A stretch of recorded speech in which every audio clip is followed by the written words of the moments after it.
Hi guys, आज हम future tense के पहले भाग फ्यूचर इंडेफिनिट टेंस के बारे में सीखेंगे। फ्यूचर इंडेफिनिट टेंस का हिंदी में मतलब होता है सामान्य भविष्य काल। फ्यूचर इंडेफिनिट टेंस से हमें पता चलता है कि भविष्य में कोई कार्य या घटना संपन्न होगी तथा भविष्य में होने वाले कार्यों के समय की कोई निश्चित जानकारी नहीं प्राप्त होती है। सामान्य भविष्यकाल को व्यक्त करने के लिए फ्यूचर इंडेफिनिट टेंस का प्रयोग करते हैं। इस टेंस को सिंपल फ्यूचर टेंस भी कहते हैं। जैसे मैं कल अयोध्या जाऊंगी, इस वाक्य से हमें पता चलता है कि भविष्य में कोई कार्य या घटना संपन्न होगी। फ्यूचर इंडेफिनिट टेंस की पहचान। फ्यूचर इंडेफिनिट टेंस के वाक्यों के अंत में गा, गी, गे आदि शब्द आते हैं। हेल्पिंग वर्ब का मतलब सहायक क्रिया। फ्यूचर इंडेफिनिट टेंस की हेल्पिंग वर्ब विल तथा शैल होती है। इस काल के वाक्यों में आई वी के साथ शैल का प्रयोग करेंगे तथा अन्य सब्जेक्ट्स मतलब कर्ताओं के साथ विल का प्रयोग करेंगे। यदि किसी वाक्य में कोई धमकी, आदेश तथा दृढ़ता या वचन का बोध हो तो आई वी के साथ विल तथा अन्य सब सब्जेक्ट्स के साथ शैल का प्रयोग करेंगे। धमकी वाले वाक्य जैसे मैं तुम्हें छोड़ूंगा नहीं, I will not spare you. इस वाक्य में आई के साथ विल का प्रयोग होगा। आदेश वाले वाक्य जैसे तुम अभी यहाँ से जाओगे, you shall leave from here now.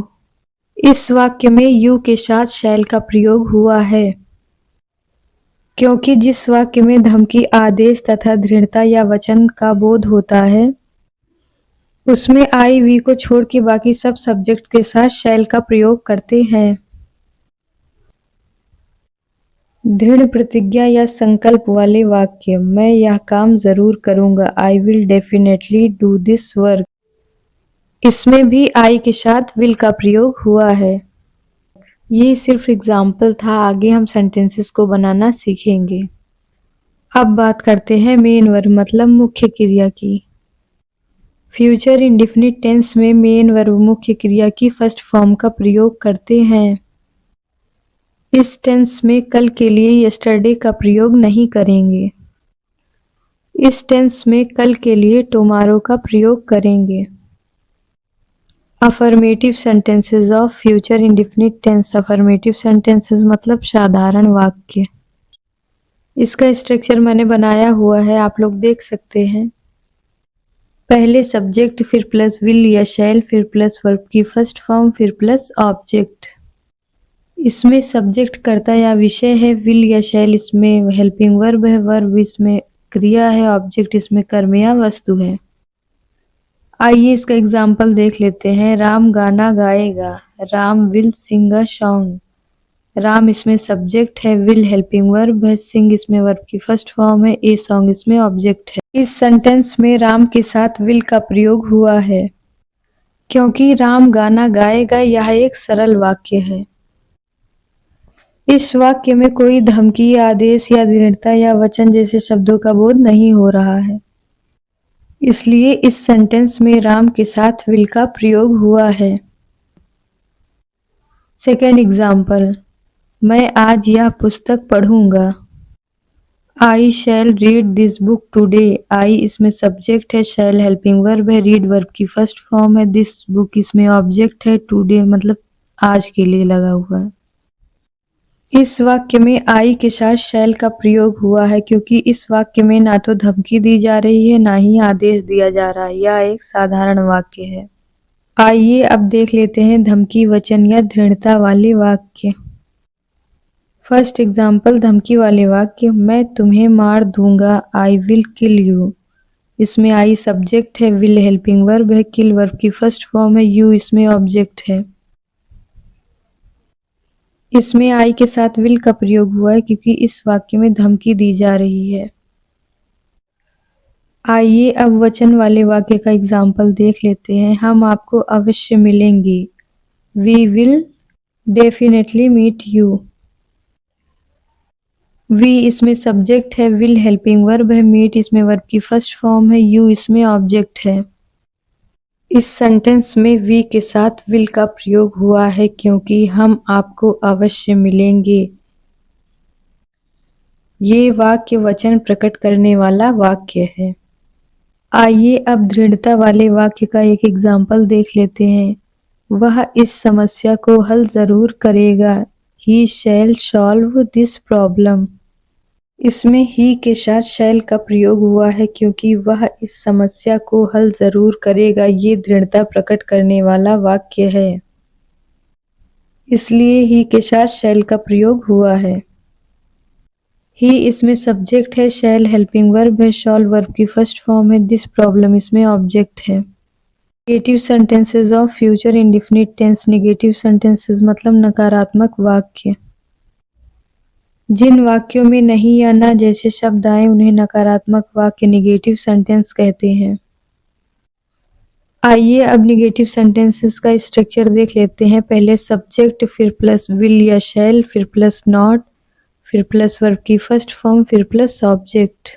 इसमें सब्जेक्ट कर्ता या विषय है, प्लस विल या शैल हेल्पिंग वर्ब मतलब सहायक क्रिया है, प्लस नॉट, नॉट का प्रयोग नहीं या ना के लिए हुआ है। इसमें वर्ब मतलब क्रिया है, ऑब्जेक्ट का मतलब कर्म या वस्तु है। आइए इसका एग्जाम्पल देख लेते हैं। फर्स्ट एग्जाम्पल,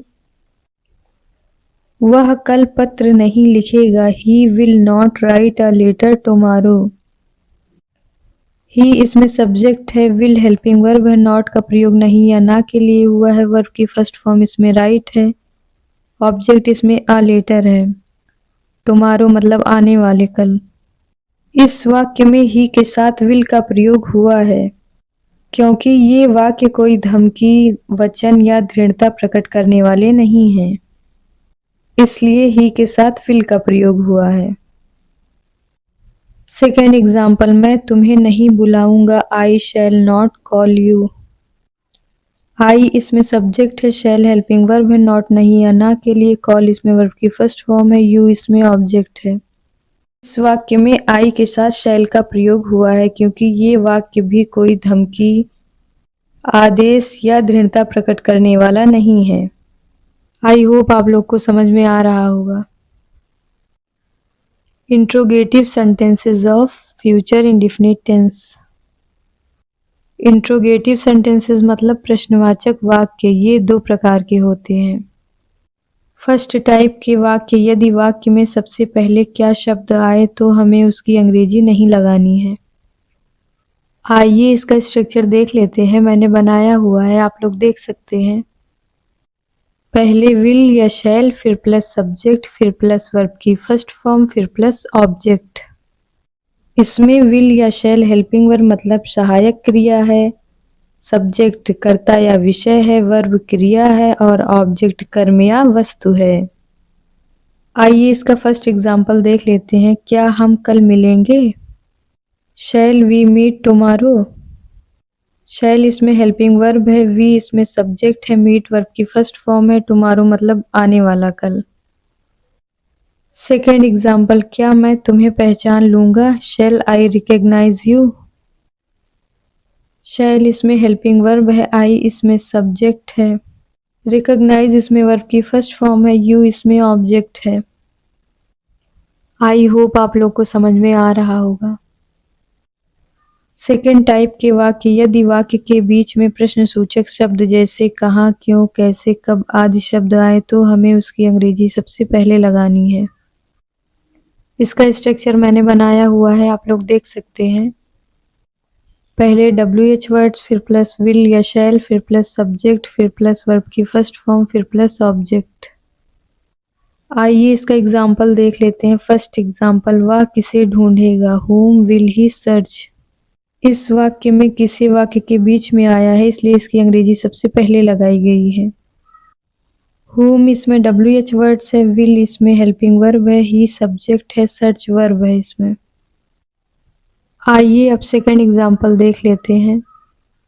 वे सुबह कहाँ जाएंगे? Where will they go in the morning. Where इसमें WH वर्ड्स है, विल हेल्पिंग वर्ब है, दे इसमें सब्जेक्ट है, गो वर्ब की फर्स्ट फॉर्म है, इन द मॉर्निंग ये टाइम बता रहा है सुबह का। इसमें ऑब्जेक्ट नहीं है। आई होप आप लोग को समझ में आया होगा। ऐसी न्यू वीडियो देखने के लिए please like share and subscribe करें। Thank you.